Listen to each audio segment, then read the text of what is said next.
Gandang hapon po, hello. Hi, habang nakasakay po tayo, mag-share po ako ng mabuting balita. Mahalaga lang po libre ito ha, may babasahin ako libre. Wala po akong hinging pera sa inyo, ano? Kailangan nyo lang po makarinig ng mabuting balita kasi ngayon ay may bad news na naman. May bad news na naman ngayon.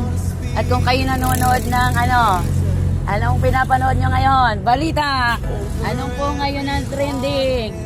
Sa Cebu, sa Davao, ano pong mayroon? Pinapadami ang Mpox at saka chickenpox. At ang mga tao sa Cebu ay nagkakagulo, nagkakaabusan ng face mask, tatakutin na naman nila ang tao. Baka isang araw, ibalik na naman po yung lockdown, naka-face mask tayo, para tayong robot. Kasi po yun ay trabaho ng mga globalist.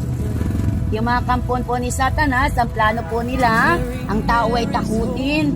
Meron pa nga pong nalabas na balita sa Laguna, meron na din ng Mpox. Ay paano kung umabot dito sa Quezon? Paano po tayo? Nawa nga, fake news lang po yung mga balita. Hindi po lingid sa inyo yan. Yung po yung bad news.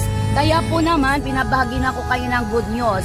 So dumating man ang panahon na yan na walang trabaho sa Satanas kundi manakot na mga tao, ang pinaparating naman po sa inyo ng Diyos, may kaligtasan.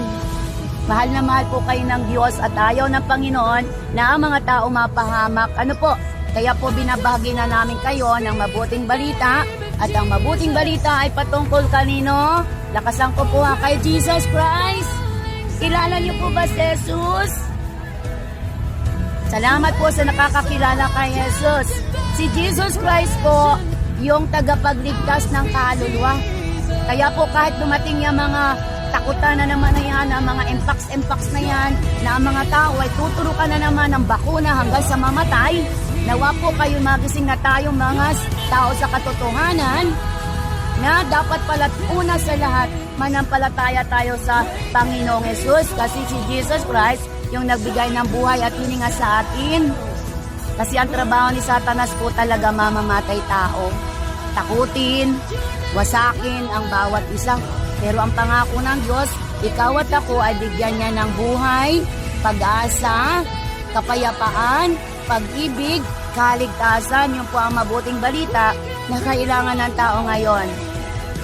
Kasi ang mundo nakakatakot, digmaan din digmaan doon, patayan din aksidente doon. Kumisan, nakakasakit sa ulo ang manood ng TV. Why? Kung ano-anong balita maririnig mo, puro kasamaan.